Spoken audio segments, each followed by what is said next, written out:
Hello दोस्तों, क्या हाल चाल है आपके।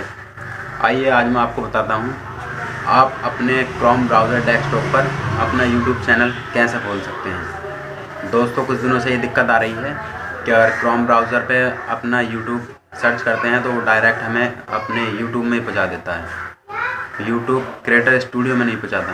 तो आइए दोस्तों, आज मैं आपको बताता हूँ कि उस प्रॉब्लम का सोल्व कैसे करें।